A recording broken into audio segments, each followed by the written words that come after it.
मुझे अशरीरी होने का भाग्य मिला। नमो अरिहन्ताणं नमो सिद्धाणं नमो आयर्याणं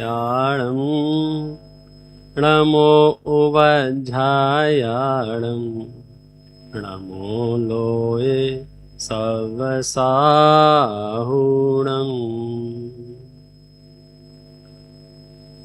वन्दे तु सर्वसिद्धे ध्रुवमचलमणोवं गदिं पत्ते वोक्षामि समयपाहुड मणिमोसुद केवली मणिदम्।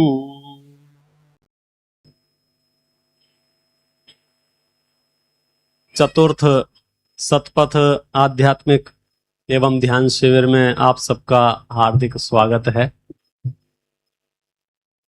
4 साल पहले जो हमने ये यात्रा प्रारंभ की और अनवरत चल रही है और आप लोगों का उत्साह भी दिन दूना बढ़ता जा रहा है। ये कुछ ऐसा लग रहा है कि सच में अच्छे दिन आने वाले हैं। भौतिक दृष्टि से आ गए, अरे बधाई हो। इससे श्रेष्ठ पुण्य और कुछ नहीं हो सकता है कि हम तीर्थंकरों की वाणी को सुन पा रहे हैं, समझ पा रहे हैं, विचार कर पा रहे हैं, उस पर चर्चा कर पा रहे हैं। अनंत जीव राशि में से वर्तमान में संख्याकृत अरबों मनुष्यों में से हम वे भाग्यशाली लोग हैं जिन्हें समय सार देखने को मिल रहा है, जिन्हें जिन शासन के जिन वचन सुनने को मिल रहे हैं। और अब हम उस भाग्य का उपयोग प्रारंभ करते हैं। अपना नाम है, अपना विषय है। क्या विषय है अपना? देखिए बुकलेट है आपके पास। हाँ, उपयोग का प्रयोग।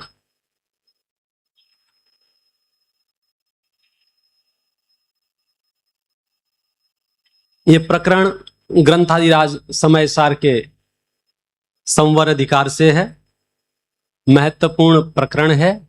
और यदि हम इस प्रकरण को गहराई से समझेंगे तो हम वहां पहुंच जाएंगे कि जो कुछ भी है, जैसे भी हालात हैं, जैसे भी परिस्थिति है, हम नए कर्म बंधन से कैसे बचें। क्यों हो गया सो हो गया। भूतकाल में हमने कितने कर्म बांधे हैं, कितने कर्म मेरी सत्ता में पड़े हुए हैं, कितने कर्म मुझे उदय आएंगे, वो सारी प्रक्रिया अपनी जगह चलेगी। मैं क्या करूं इन सब के बीच में? तो यहां जो जवाब आएगा वो जवाब आएगा एक शब्द में, उपयोग का प्रयोग। उपयोग का प्रयोग, उपयोग का प्रयोग।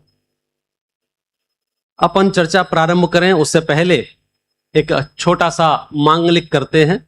आप पेज नंबर निकालिए 6, पेज नंबर 6।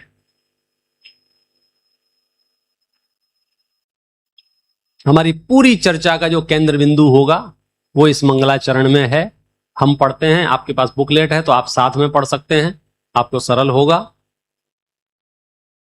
कहो शोध निश्चय कथा, कहो शोध व्यवहार, मुक्ति पंथ कारण कहो अनुभव को अधिकार। वस्तु विचारत ध्यावते मन पावे विश्राम।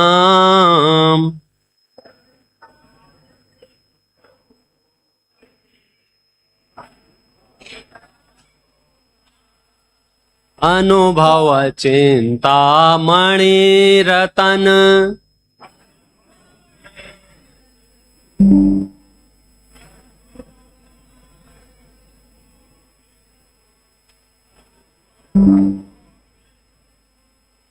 अनुभव के रस को रसायन कहत जग।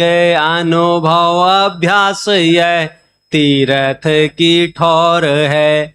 अनुभव की जो रसा कहावे सोई पोर सासु। अनुभव अधोर सासों उरध की दौर है। अनुभव की केली यह है कामधेनु चित्रावेली, अनुभव को स्वाद पंच अमृत को कौर है, अनुभव करम तोरे परम सो प्रीति जोरे, अनुभव समान न धर्म को और है, अनुभव समान न धर्म को, अनुभव समान न धर्म को और है। यहाँ ये कहा कि अनुभव के समान दूसरा धर्म इस धरती पर नहीं है।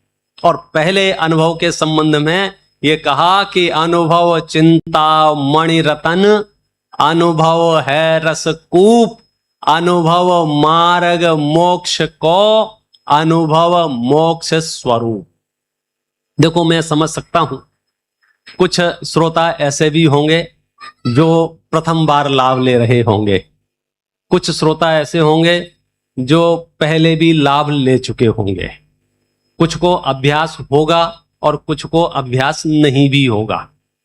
लेकिन अब चूंकि आप इस सतपथ की ट्रेन में चढ़ ही गए हैं तो अब गेट बंद कर लिए जाएंगे 2 तारीख तक। उसके बाद आपको जो दिखाए सो करना, उससे पहले बीच में सुसाइड मत करना। हाँ, कई लोग तो ऐसे होते हैं कि इतनी कीमती मनुष्य पर्याय मिलती है बड़ी मुश्किल से।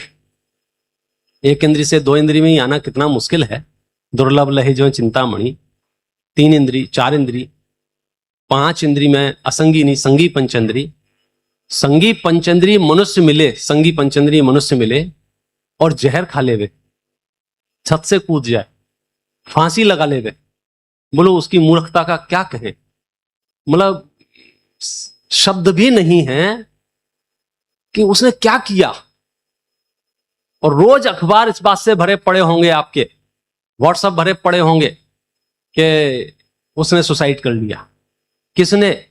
जिसके घर में खाने पीने को नहीं था उसने नहीं, जिसकी फैक्ट्रियां खड़ी थी, जिसके महल बने थे, जिसके यहां पैसे रखने को जगह नहीं थी। रोज के रोज ऐसे मैसेज हैं। अभी जयपुर की यह घटना है, 9 साल की बच्ची, जयपुर का टॉप स्कूल, मतलब करोड़पति अरबपतियों के बच्चे वहां पढ़ते हैं। आप सोचो कितनी लंबी चौड़ी फैसिलिटी है, सुसाइड कर ली। मतलब हमें अब वो ढूंढना होगा इस इंसान के ऊपर ऐसा कौन सा प्रेशर है कि इतनी कीमती मनुष्य पर्याय मिली और वो कहता है नहीं मुझे तो कीड़ा अच्छा हूं, मैं तो मकोड़ा अच्छा हूं, मैं तो कुत्ता अच्छा हूं, मैं तो बिल्ली अच्छा हूं, मुझे तो नरक रेंज में अच्छा लगता है। मनुष्य पर्याय छोड़ देता है। आपको करुणा आ रही है ना उस बच्ची पर जिसने आत्महत्या कर ली, या उस नाम भूल गया मैं, जिसने 15-16 कंपनियों का सीईओ था, वो हेड ऑफ डिपार्टमेंट, सिंगापुर में जाके 16 माले से कूदा था, साल भर पहले की बात है। हाँ, सीसीडी वाला। ढेर है ढेर, एक ढूंढोगे आपको 1000 मिलेंगे ऐसे बेवकूफ जिनके पास कोई कमी नहीं है, कोई कमी नहीं। हर सेक्टर में जहां नजर डालोगे, जिसको हम आप हीरो हीरोइन बोलते हैं, फिल्म इंडस्ट्री बोलते हैं, 2 साल पहले की घटना है, क्या नाम था भूल गया मैं तो, सुशांत, जो भी है, ना पैसे की कमी है, ना जहां जिस दरवाजे से निकल जाए लोग ऑटोग्राफ के लिए तैयार खड़े हैं। मतलब आपके पास पैसा है, शोहरत है, इज्जत है, सब कुछ है, उसके बावजूद भी ऐसा कौन सा प्रेशर है जो आपसे कहता है चलो मर जाते हैं। इतनी कीमती मनुष्य पर्याय प्राप्त करके मैं कहता हूं धर्म करो या ना करो, 10, 20, 50, 100 साल की जो जिंदगी मिली है वो भी तो बहुत महत्वपूर्ण है अनंत जीव राशि में से। ऐसे ही ये 4 दिन के लिए जो आपको समूह शरण की धर्म सभा की ये पर्याय मिली है, बीच में सुसाइड मत करना। आपके कितने कीमती काम क्यों ना हो, एक बार उनको टाल के देखो। अनंत काल के लिए आपको कुछ काम नहीं करना पड़ेगा, ऐसा कोई उपाय इसमें मिलने वाला है। कितने ही महत्वपूर्ण कार्यक्रम क्यों ना हो, हम कोशिश करें उन्हें पोस्टपोन करें, और क्योंकि दिक्कत कहां होगी, हम ऑपरेशन शुरू कर देंगे और ऑपरेशन शुरू होने के बाद आप टेबल से भाग जाएंगे। हाँ, तो फिर हमारी गारंटी नहीं। एक फॉर्म भरवा लेना भैया।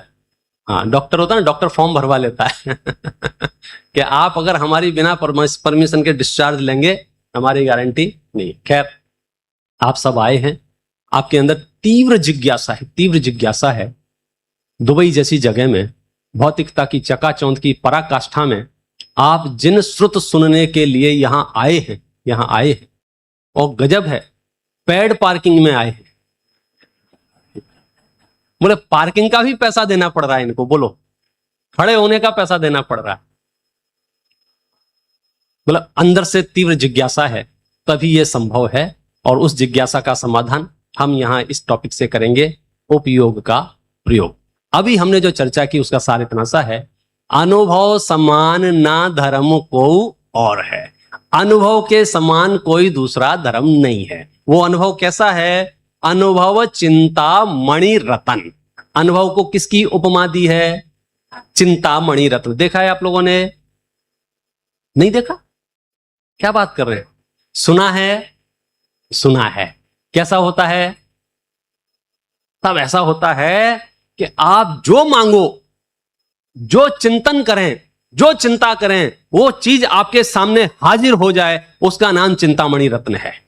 कुछ साहित्यिक शब्द हैं, चिंतामणि रत्न, काम धेनु, कल्प वृक्ष, ये ऐसी चीजें हैं जिसके पास हो उसका जीवन निहाल हो गया। एक वो पारस मणि लोहे को लगाए तो सोना बन जाए, बराबर है ना? तो ऐसे कहा अनुभव कैसा है कि अनुभव तो चिंतामणि रत्न है। वो मिल गया माने सब काम हो गया।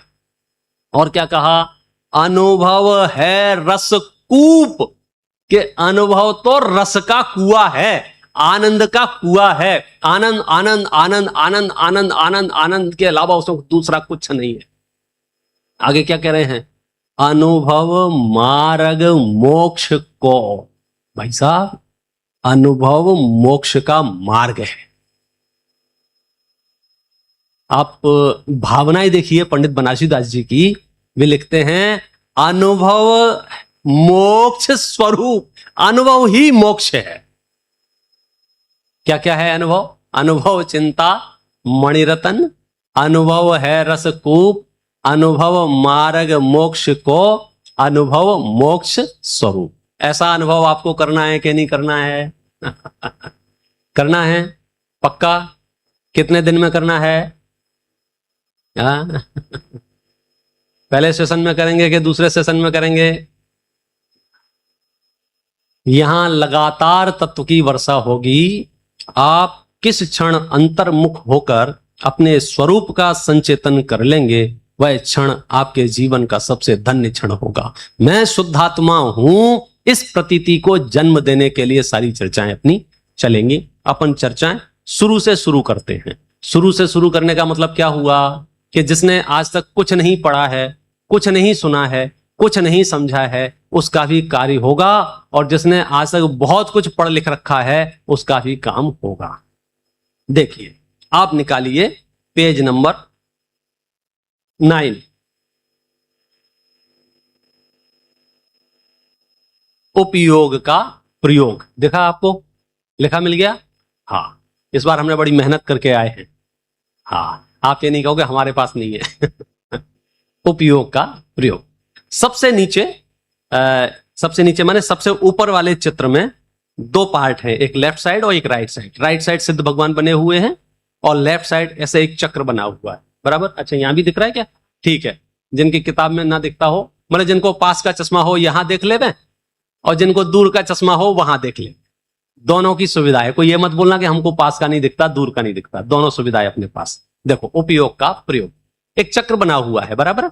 सबसे नीचे लिखा हुआ उसमें कर्मोदय मिला आपको? कर्मोदय। और कर्मोदय के नीचे क्या लिखा है? द्रव्य कर्म। उसके आगे एरो बना हुआ है, फिर क्या लिखा है? शरीर आदि। शरीर आदि के नीचे क्या लिखा है? नो कर्म। उसके आगे एक एरो और बना है, फिर क्या लिखा है? इंद्रियां। उसके नीचे क्या लिखा है? नो कर्म। उसके आगे एक एरो और है, क्या लिखा है? विषयों का ग्रहण। नीचे क्या लिखा है?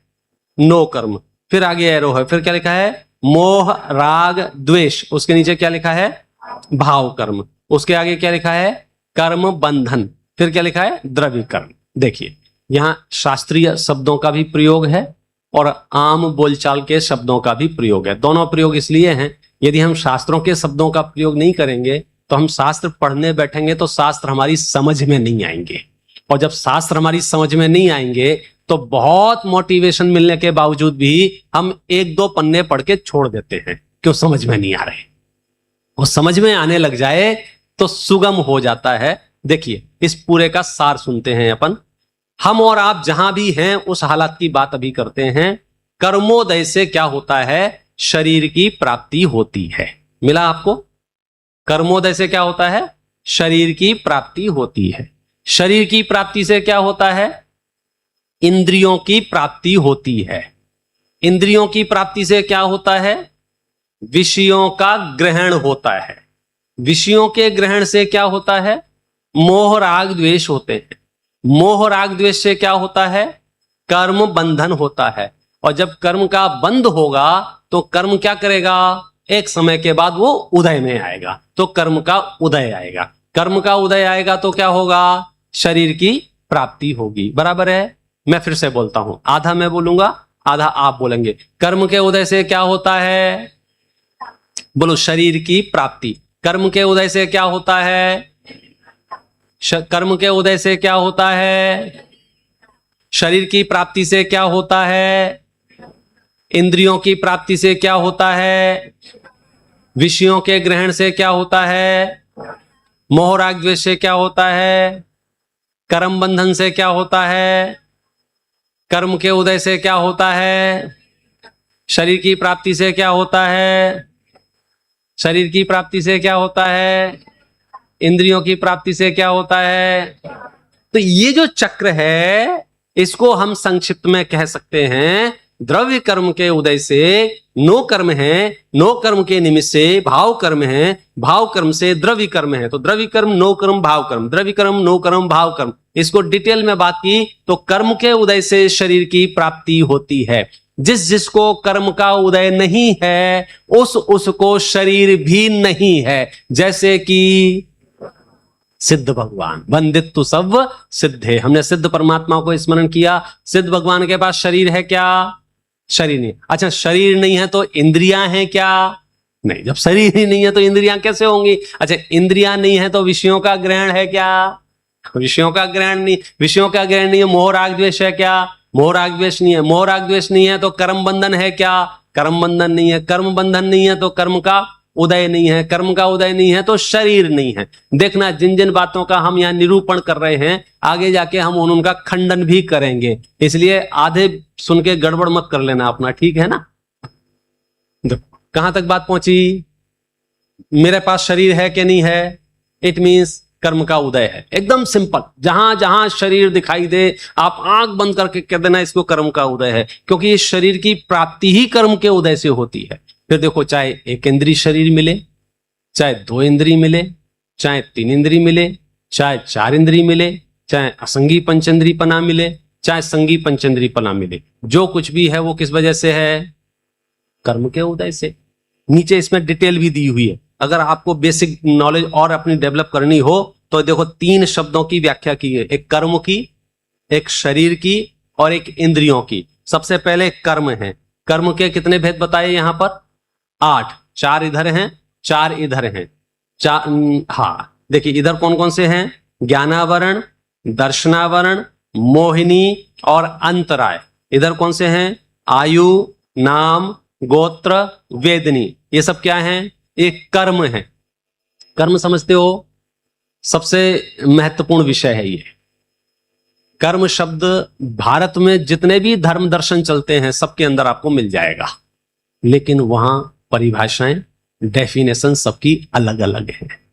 कर्म शब्द का उपयोग सब करते हैं, सब कहते हैं हम कर्मों को मानते हैं, हम कर्मों को मानते हैं, लेकिन जैन दर्शन कर्म शब्द का उपयोग करता है, उसका अर्थ क्या है, और दूसरी जगह का जो कर्म शब्द का उपयोग किया उसका अर्थ क्या है। सबसे ज्यादा कर्म शब्द आप गीता के संदर्भ में सुनते हो, कर्मण्येवाधिकारस्ते मा फलेषु कदाचन। कर्म किए जा, कर्म किए जा, फल की इच्छा मत कर, जैसा कर्म करेगा वैसा फल देगा। तो वहां जो कर्म शब्द का उपयोग है वो क्या है? एक्टिविटी, गतिविधि, क्रिया। कर्म माने काम, कुछ ना कुछ करते रहो। आप सुनार हो तो सोना बनाते रहो, आप भोजनशाला पकाने वाले हो, भोजन बनाने वाले तो भोजन बनाते रहो, आप प्रवचनकार हो तो आप प्रवचन करते रहो। आप जो हैं कर्म करते रहो, कर्म करते रहो, कर्म करते रहो, कर्म करते रहो। तो वहां कर्म शब्द का अर्थ कितना लिया? कार्य करते रहो, कार्य करते रहो, कार्य करते रहो। यहां कर्म शब्द का क्या अर्थ हो रहा है कि बोले यहां कर्म भी 3 तरह के हैं। कौन कौन से 3 तरह के हैं? एक द्रव्य कर्म, एक मनोकर्म, तो अपने आप समझ में आ जाता है। द्रव्य कर्म, ये द्रव्य कर्म का मतलब क्या है? देखो, जहां जहां भी द्रव्य और भाव है उसकी बात है द्रव्य, और जो भावनात्मक रूप से विद्यमान है उसका नाम है भाव। हिंसा के 2 भेद आपने सुने होंगे, द्रव्य हिंसा और भाव हिंसा। आप में से कोई बता सकता है? द्रव्य कर्म। दर्शनावरण क्या है? द्रव्य कर्म। मोहिनी क्या है? द्रव्य कर्म। अंतराय क्या है? द्रव्य कर्म। द्रव्य कर्म माने ये वस्तु रूप आपकी अनुभूति में आते हैं। मैं कैसे महसूस कैसे किया द्रव्य कर्मों को? द्रव्य कर्म बने किससे हैं? इनका रॉ मटेरियल क्या है? जैसे जैसे हलवा है ना, किससे बना है? बोले घी से, बेसन से। ऐसे द्रव्य कर्म बने किससे हैं? पुद्गल से, बराबर है ना। द्रव्य कर्म किसके नहीं देख सकता है। भले हम परमाणु देख नहीं सकते हैं, लेकिन परमाणु होता है कि नहीं होता है? होने में कोई प्रॉब्लम है? क्यों नहीं है प्रॉब्लम? क्योंकि ये स्कंद है ना, ये जो इतना बड़ा आप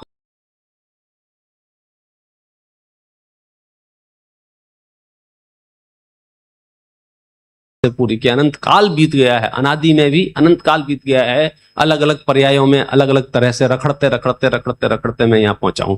अब मैं इससे बाहर कैसे आ सकता हूं? पहले अंदर जो हूं उसकी परिस्थिति समझ लो। अंदर कहां हूं मैं?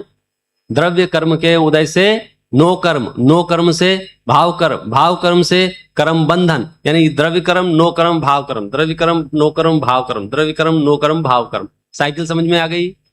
किसी को कुछ पूछना हो तो बीच में पूछ सकते हो। ख्याल में आया? कोई भी बीच में आपको पूछने में संकोच हो तो जो प्रश्न आपके चित्त में आता हो तुरंत उसको कागज पर लिखकर यहां रख सकते हो। अलग से शंका समाधान भी होगा, क्योंकि वन वे अगर हम ट्रैफिक रखेंगे ना तो हमको पता नहीं चलेगा कि हो क्या रहा है। 2 वे चलना चाहिए। भले ही आज पहला सेशन है, आप सुन लो, लेकिन आपको अपने ब्रेन को एक्टिव रखना होगा। एक्टिव रखने के साथ साथ में जितने क्रॉस क्वेश्चन खड़े हो सकते हो हमारे वचनों से वो आप प्रस्तुत करें और आगम से युक्तियों से उसका समाधान करें। ठीक है? कर्म के उदय से क्या होता है? शरीर की प्राप्ति। शरीर कितने होते हैं? 5। कौन कौन से? नकल करके बता सकते हो? हाँ बोलो कौन बताएगा? पहला सामूहिक बता दो। पहला औदारिक, दूसरा वैक्रियक, तीसरा आहारक, चौथा तेजस, 5वां कारमान। आपके पास जो शरीर है वो कौन सा शरीर है? कौन सा शरीर है? औदारिक। अच्छा, वैक्रियक शरीर किसके पास होता है? आपको पता है? क्या गजब बात है। देव और नारकियों के पास कौन सा शरीर होता है? वैक्रियक। वैक्रियक शरीर का मतलब समझते हो? वो उसकी हेल्थ हाइट कम ज्यादा कर सकते हैं, मतलब पूरा कस्टमाइज होता है वो वो जैसा बनाना चाहें, बड़ा बनाना चाहें बड़ा बना सकते हैं, छोटा बनाना चाहें छोटा बना सकते हैं। अपने हाथ की तलवार बनाना चाहें तो अपने हाथ की तलवार बना, विक्रिया से अस्त्र शस्त्र का निर्माण कर सकते हैं, विक्रिया से वृक्ष का रूप धारण कर सकते हैं, विक्रिया से शेर गाय घोड़ा जो मर्जी आए अपनी विक्रिया से वे कुछ भी कर सकते हैं। नारकी जीवों को और देवताओं को बाय बर्थ उनको वैक्रियक शरीर होता है, और वैक्रियक शरीर में फैसिलिटी होती है वो विविध रूप धारण कर सकते हैं। औदारिक शरीर है किसके पास है? औदारिक शरीर मनुष्यों के पास कौन सा शरीर है? औदारिक शरीर। क्या बात। हाथी के पास कौन सा शरीर है? औदारिक शरीर। शेर के पास कौन सा शरीर है? कुत्ते के पास कौन सा शरीर है? छिपकली के पास कौन सा शरीर है? सूअर के पास कौन सा शरीर है? मैं इन डिटेल इसलिए बता रहा हूं ताकि आप अपने शरीर को कुछ अलग से ना समझें। जो छिपकली के पास है, जो कुत्ते बिल्ली के पास है, औदारिक शरीर है। क्यों? इसमें क्या हो गया भाई? आपने जिस प्लास्टिक के डब्बे में शक्कर रखी है या गुड़ रखा है या अन्य कोई पदार्थ रखा है, मैं बात अभी प्लास्टिक के डब्बे की कर रहा हूं, वो एक ही कंपनी का है। उसकी वजह से कोई अहंकार ग्रसित होवे, उसकी वजह से कोई दीन दुखी होवे, उसकी वजह से कोई संकोच करे, अरे मेरे प्लास्टिक का डब्बा कैसा है, आचार्य कहेंगे तू प्लास्टिक का डब्बा छोड़, अंदर जो माल रखा है उस पर ध्यान दे। आधी दुनिया तो प्लास्टिक के डब्बे में उलझ गई है। आधी दुनिया क्या मोक्ष मार्गी सम्यक दृष्टियों को छोड़ दो। जिसके श्रृंगारों में मेरा यह महंगा जीवन घुल जाता, अत्यंत अशुचि जड़ काया से इस चेतन का कै। इस डब्बे का क्या नाम है?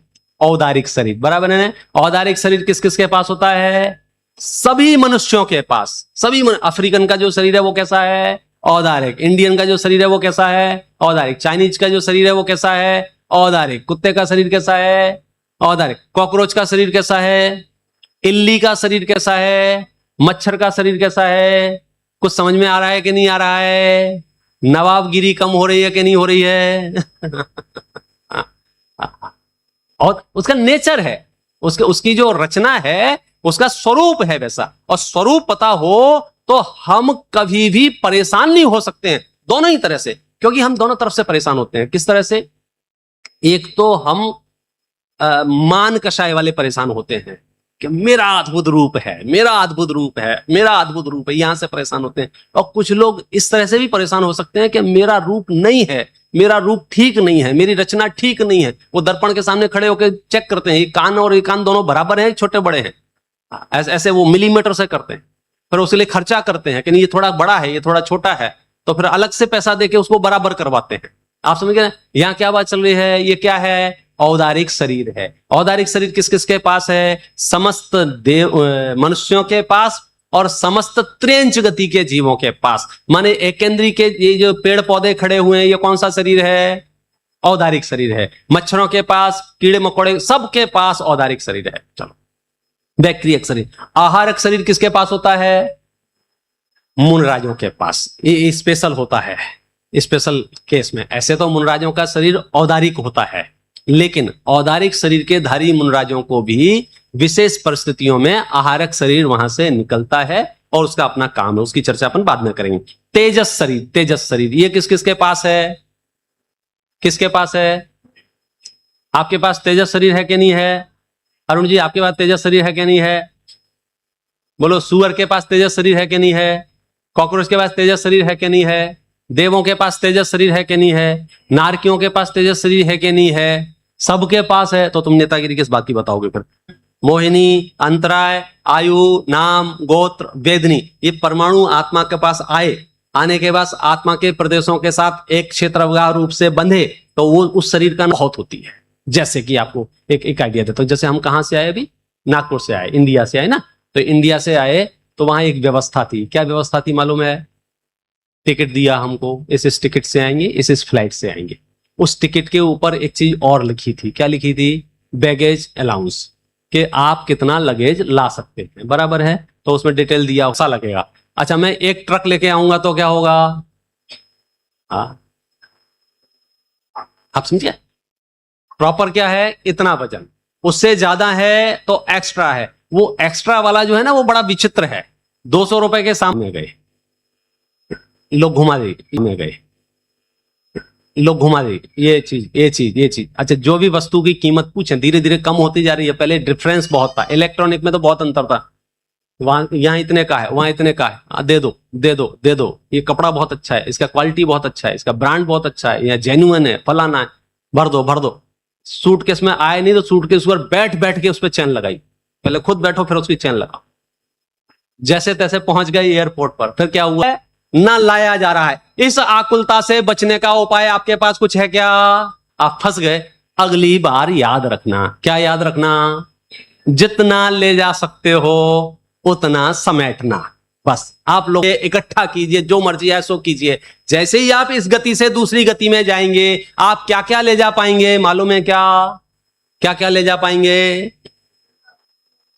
आपने जो घर बनाया साथ में जाएगा, आपने जो गाड़ी खरीदी साथ में जाएगा, आपका बैंक बैलेंस साथ में जाएगा। अरे वो सब तो छोड़ो, ये जो शरीर है औदारिक शरीर, ये साथ में जाएगा।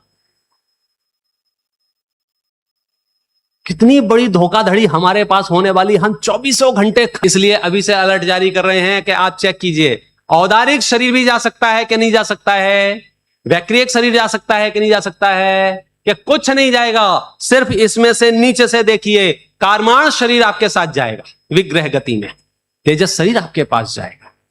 बस ये दो शरीर के साथ आप यात्रा कर, फिर उस गति में हम वही सर्कस चालू कर देंगे, फिर इकट्ठा करेंगे, फिर उस अगली गति में जाएंगे तो क्या करेंगे, फिर वहीं छोड़ जाएंगे। तो आज से पिछली अगर मैं अपनी जिंदगी में झांक के देखता हूं, अनंतों बार मैंने इकट्ठा किया और वैसा का वैसा पड़ा छोड़ दिया। ये तो मैं दो गति की बात कर रहा हूं, इस गति में भी ऐसे लोग बैठे होंगे अभी भी एडन में, वहां कुछ राजतंत्र बदला, उनकी दुकान, उनका मकान, सब कुछ सिर्फ एक सूटकेस लेके भागे वहां से, जान बचा के एक सूटकेस लेके भागे। तो उन्हें कैसे छोड़ा गया आपसे? तो बोले ऑप्शन क्या था? हमारा एक पेन खो जाए, एक रूमाल खो जाए, एक पर्स खो जाए, एक मोबाइल खो जाए, एक वस्तु खो जाए, यहां सब कुछ। बोले याद आती थी उस समय कि इतनी महंगी महंगी क्रॉकरी, वो अलमारी बड़ी बड़ी जमाई थी, इतना सब सोफा और ये सब मकान, ये सब बिल्डिंग, दुकान वैसी की वैसी, व्यापार वैसा का वैसा, पैसा वैसा का वैसा, सिर्फ ज्वेलरी जितनी हमारे जेब में आ सकती थी, सब कुछ वैसा का वैसा। मतलब एक पर्याय में भी ऐसा होता है कि नहीं होता है? अच्छा, उनके साथ हुआ, हमारे साथ कभी भी कहीं भी कुछ भी हो सकता है कि नहीं हो सकता है? तो भाई ये शिविर सिर्फ और सिर्फ आपको मेंटली प्रिपेयर करा रही है कि फिर आप तैयार हो जाएंगे, अब कुछ भी हो जाए। अब हम जिस जहाज में बैठे हैं, अगर वो फट भी जाएगा तो अरहंते शरणम पवज्जामि के अलावा कुछ नहीं निकलेगा। इतनी तैयारी हमारी हो तो हमारी सद्गति यात्रा को कोई नहीं रोक सकता है। वो तैयारी तब होगी जब हमको कॉन्सेप्ट पता हो। तो बेसिक कॉन्सेप्ट क्या है? हम कहां पर हैं? मनुष्य शरीर में। मनुष्य शरीर कैसे मिला? कर्म के उदय से। कर्म के उदय से क्या हुआ? शरीर की प्राप्ति। शरीर की प्राप्ति से क्या हुआ? इंद्रियों की प्राप्ति। इंद्रियां कितनी हैं? मालूम है कि नहीं आपको? नहीं मालूम है? ये बुकलेट ध्यान से पढ़ना, यहां लिखी हुई है इंद्रियां 5। कौन कौन सी इंद्रियां? कल पंडित साहब ने बहुत शॉर्टकट कर दिया था, याद है क्या? आप ऐसे ढूंढते हो, ये उंगली है ना, इस उंगली को ऐसे पकड़ो और ऐसे यहां टच करो, क्या बोलते हैं उसको? कौन सी इंद्री है ये? टच हुआ ना, छू के जाना, स्पर्शन इंद्री। उसके ऊपर कौन सी है? रसना इंद्री। उसके ऊपर कौन सी है? घ्राण इंद्री। उसके ऊपर कौन सी है? अब चाहे आप लेफ्ट जाओ चाहे राइट जाओ, कौन सी इंद्री मिलेगी? हो गई 5 इंद्रियां, स्पर्शन, रसना, घ्राण, चक्षु और कर्ण, ये 5 इंद्रियां। अच्छा, इन 5 इंद्रियों का अपना अपना काम है, मालूम है आपको? क्या काम है? वो काम भी लिखा हुआ है। स्पर्श इंद्रिय का काम क्या है? हल्का, भारी, रूखा, चिकना, कड़ा, नरम, ठंडा, गरम। मतलब समझे आप? समझ में आ गया कि इसके सब्जेक्ट हैं, ये इसके विषय हैं कि हल्का देखना हो कैसे देखेंगे? स्पर्श इंद्रिय से। ये भारी है कि नहीं भारी है कैसे देखेंगे? स्पर्श इंद्रिय से। ये रूखा है कि चिकना है, ये कड़ा है कि नरम है, ये ठंडा है या गर्म है, ये ज्ञान किससे होगा? स्पर्श इंद्रिय से। रसना इंद्रिय में क्या होगा? खट्टा, मीठा, खारा, चरपरा, कषायला। घ्राण इंद्रिय में क्या होगा? सुगंध, दुर्गंध। चक्षु इंद्रिय में क्या होगा? काला, नीला, पीला, लाल, सफेद। और कर्ण में क्या होगा? शब्द। ख्याल में आ गया? ये इंद्रियों से हम विषयों का ग्रहण करते हैं। विषयों के ग्रहण से क्या होता है? अब देखना, यहां जो कुछ भी पिक्चर शुरू होगी अपन यहां से शुरू करेंगे। इस पूरी प्रक्रिया में मैं अनादिकाल से शरीर को प्राप्त करता आ रहा हूं, शरीर के साथ साथ इंद्रियों को प्राप्त करता आ रहा हूं, और इंद्रियों से मैं विषयों को ग्रहण करता हूं। प्रॉब्लम विषयों को ग्रहण करना नहीं है, प्रॉब्लम मोह राग द्वेष है। प्रॉब्लम विषयों को ग्रहण करना नहीं है, प्रॉब्लम क्या है? प्रॉब्लम मोह राग द्वेष है। मेरी ऐसी हैबिट बन गई, आदत बन गई है कि मैं जो भी विषय जानता हूं, जिस इंद्रिय से भी जानता हूं, मैं जानने के तत्काल बाद क्या? जानते जानते उसमें राग द्वेष करता हूं, जानते जानते। जैसे कोई दिखा, हाँ आइए आई साहब, अच्छा हुआ आप आ गए। जैसे कोई दिखा, अरे ये कहां से आ गए भैया, इनको तो अपने बोला ही नहीं है, ये तो गड़बड़ मामले वाले हैं, ये तो बिगाड़ कर। तो जैसे ही आपने कुछ ग्रहण किया, तत्काल बाद आप घर से बाहर निकले, गाड़ी दिखी, अरे गजब की गाड़ी है, ये तो ले लेना चाहिए, ये कैसी गाड़ी है, खराब गाड़ी है। घर दिखा, ये अच्छा घर है, ये बुरा घर है। लोग दिखे, ये अच्छे लोग हैं, ये बुरे लोग हैं। जहां जहां भी जो कुछ भी विषय ग्रहण आता है, जैसे अभी बढ़िया आवाज चल रही है, अचानक से यहां से कोई एक बटन दबाएंगे, ची ऐसे आवाज आएगी, फिर क्या? अरे ये क्यों आवाज आ रही है? हो क्या रहा था? आपके पास क्या था? 5 इंद्रियां। 5 इंद्रियां क्या कर रही थी? अपना अपना काम। 5 इंद्रियां क्या कर रही थी? अपना अपना काम। आप उसमें भी आप बीच में क्या कर रहे थे? राग द्वेष, राग द्वेष, राग द्वेष, राग द्वेष। चक्षु इंद्री क्या कर रही है? अपना काम, बराबर है। ये कैसा कैसा कैसा कैसा है? अपना काम कर रही है। कर्ण इंद्री अपना काम कर रही है। यहां जो जो भी आवाजें होंगी वो सब आपके कान में पड़ेंगे कि नहीं पड़ेंगे? कान में पड़ेंगे। अब आप ऑप्शन है आपके पास, चाहे तो राग द्वेष करें, चाहे तो राग द्वेष ना करें। लेकिन इतना सरल भी नहीं है राग द्वेष नहीं करना। जन्म से हमने जिस वातावरण में बड़े हुए हैं, हमारी अच्छी खासी प्रैक्टिस है राग द्वेष करने की। हम कभी भी कहीं भी किसी से भी राग द्वेष कर सकते हैं। हम इतने एक्सपर्ट हो गए हैं, हम तो अब धर्मात्माओं से भी राग द्वेष कर सकते हैं। हम तो अब भगवान से भी राग द्वेष कर सकते हैं। जो कुछ भी है ये हमारी अशिक्षा है, हमारी अज्ञानता है। हम कुछ ऐसी शिक्षा ग्रहण करें, हम उस तरह से शास्त्रों का अभ्यास करें कि हम विषयों का ग्रहण तो करेंगे लेकिन राग द्वेष नहीं करेंगे। उसकी क्या कला है, उसकी क्या ट्रिक है, उसकी क्या पद्धति है कि विषयों का ग्रहण तो कदाचित होता हो, मोह राग द्वेष ना हो। और जब मोह राग द्वेष नहीं होंगे तो क्या नहीं होगा? कर्म बंधन नहीं होगा। कर्म बंधन नहीं होगा तो शरीर की प्राप्ति नहीं होगी। शरीर की प्राप्ति नहीं होगी तो इंद्रियां नहीं होंगी। इंद्रियां नहीं होंगी तो, और ये सब सिर्फ एक शब्द का कमाल है, उपयोग का प्रयोग। हम अगले सेशन में इस पर डिस्कशन करेंगे कि हम अपने उपयोग का प्रयोग ऐसा कैसे करें जिससे हमें कर्म बंधन ना हो। अभी की बात हम यहां पर विराम करते हैं। ओम नमः शिवाय।